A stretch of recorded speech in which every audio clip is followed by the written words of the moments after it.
Country delight buffalo milk ని మా family వాళ్ళకి ఎప్పటి నుండో వాడుతున్నాను. ఈ పాల ఫస్ట్ యూజ్ నుండి నాకు దీనిపైన చాలా నమ్మకం వచ్చింది. Choose country delight and live better. ఆంధ్రప్రదేశ్లో ప్రస్తుతం అధికార విపక్షాల మధ్య ప్రమాదాల్లో మరణించిన వ్యక్తుల చుట్టూ రాజకీయాలు నడుస్తున్నాయి. శవ రాజకీయాలు నడుస్తున్నాయని చాలామంది అంటున్నారు. జగన్ పరామర్శకు వెళ్ళి ఎవరిని చంపకపోతే చాలు అని లోకేష్ అంటున్నారు. మీరు ఎంతమందిని చంపారు అంటూ పేర్ని నాని కౌంటర్ ఇచ్చారు. ఏపీలో ఈ శవాల చుట్టూ రాజకీయం ఎందుకు నడుస్తోందనే చర్చ జరుగుతోంది. ఒకసారి పేర్ని నాని ఏం మాట్లాడారో చూద్దాం. పొలాలు చూస్తాకి వెళ్ళాడు, కానీ ఎవరిని చంపకుండా రావయ్యా జగన్మోహన్ రెడ్డి అంటున్నాడు.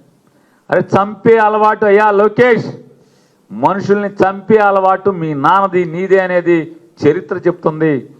కందుకూరులో ఓట్లు అడుక్కుంటాకెళ్ళి 7 మందినో 9 మందినో పొట్టన పెట్టుకున్నటువంటి చరిత్ర నీది మీ నాన్నది కాదా? 8 మందిని పొట్టన పెట్టుకున్నావంట. గుంటూరులో పేదరికాన్ని ఆసరాగా చేసుకుని పేదరికానికి ఎర్రేసామని చెప్పని 100 రూపాయల చీరలు పంచి పెడతామని చెప్పి రమ్మని చెప్తే పాపం పేదలు నమ్మి వస్తే వాళ్ళకి చీరలు సక్రమంగా పంచిపెట్టకుండా మీ ఫోటోల కోసం వీడియోల కోసం జనం గుమ్మిగూటి తోసుకునేది కనపడాలి కాబట్టని చీరలు విసిరితే లారీల్లోంచి ఆ తొక్కిసలాటలో అమాయకులైన పేదలు 7 అసూలు బాయలేదా? 3 అసూలు బాసి చనిపోలేదా అని అడుగుతున్నాను. నాగేశ్వర్ గారు, ఆంధ్రప్రదేశ్లో అధికార విపక్షాల మధ్య ప్రతిపక్షాల మధ్య ఈ ప్రమాదాలు, అందులో మరణించిన వ్యక్తుల చుట్టూ రాజకీయాలు నడుస్తున్నాయి, శవ రాజకీయాలు నడుస్తున్నాయి అని చాలామంది అంటూ ఉన్నారు. ప్రభుత్వ పాలసీలు లేదంటే హామీలు, అభివృద్ధి, పాలన వీటిపై కాకుండా ఈ మరణాల చుట్టూ జరుగుతున్న రాజకీయాన్ని ఎలా చూడాలి? రాజకీయాల్లో ఏంటంటే వన్ అప్ మ్యాన్షిప్.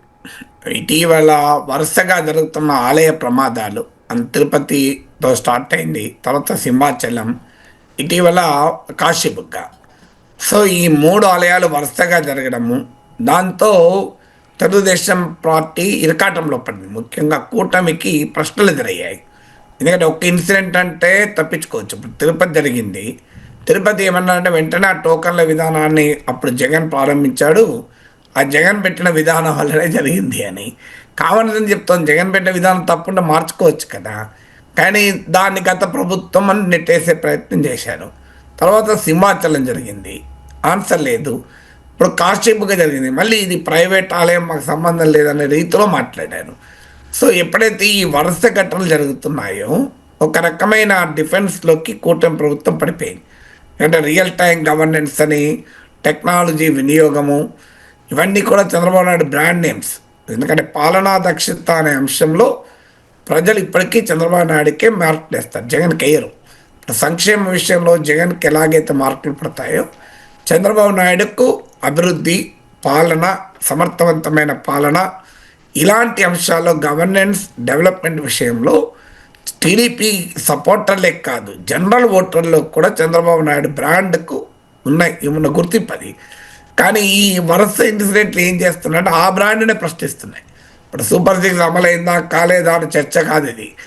మరి ఇంత రియల్ టైం గవర్నెన్స్ చేసి అసలు తుఫాను వస్తుంటేనే సమాచారాన్ని గుర్తించి చర్యలు తీసుకునే ఒక సమర్థవంతమైన ప్రభుత్వం ఎందుకు ఇలా ఘటనలు జరుగుతుంటే ఏమీ చేయలేకపోతుందనే విమర్శలు ఎదుర్కొంటోంది. ఆ విమర్శల నుంచి డైవర్ట్ చేయడం అనేది కూటమికి అవసరం.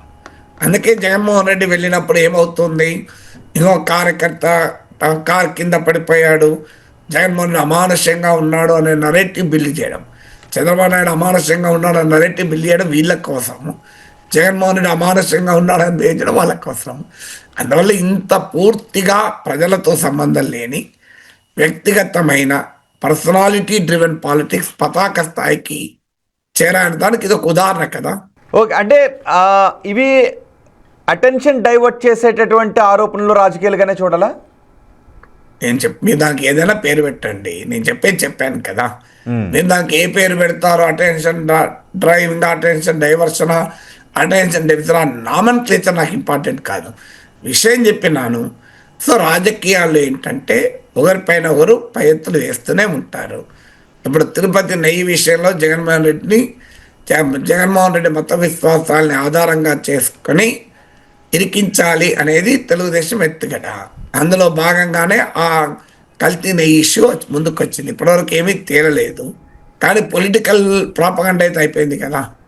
తర్వాత తేలినప్పుడు చూద్దాం. లేదు చూడండి, ఇంకో దేవదేవునికే అన్యాయం చేశారు కనుకనే ఈ ఘటనలు జరుగుతుందని వైసీపీ చెప్పదలుచుకుంది. ఇలా ప్రతిదానికి ఒక వ్యూహానికి ప్రతి వ్యూహం ఉంటుంది. ఇప్పుడు తొక్కిసలాటలు వరుస జరుగుతున్నాయి కనుక జగన్ పర్యటనలో చావుల సంగతి ఏంటి అని, దాంతో మళ్ళీ వైసీపీ వాళ్ళు చంద్రబాబు పర్యటనలో చావుల లిస్ట్ అంతా చెబుతారు. నేను అనేది అంటే దానికి ఏ పేరు పెడతారన్నది కాదు. అటెన్షన్ డైవర్షన్, అటెన్షన్ డెఫిసిట్, అది కాదు ఇష్యూ. ఇష్యూ ఏంటంటే రాష్ట్రము, ప్రజల జీవితాలు, అభివృద్ధి, రాష్ట్రాన్ని ముందుకు తీసుకెళ్లడం ఎలా, ఇలాంటి ఇష్యూల పైన చర్చ జరిగితే ఉపయోగం తప్ప ఈ వ్యక్తిగతమైన దాడులు, ప్రతిదాడులు, విమర్శలు, కుయుక్తులు, యుక్తులు వల్ల ఉపయోగం ఏముంటుంది రాష్ట్రానికి?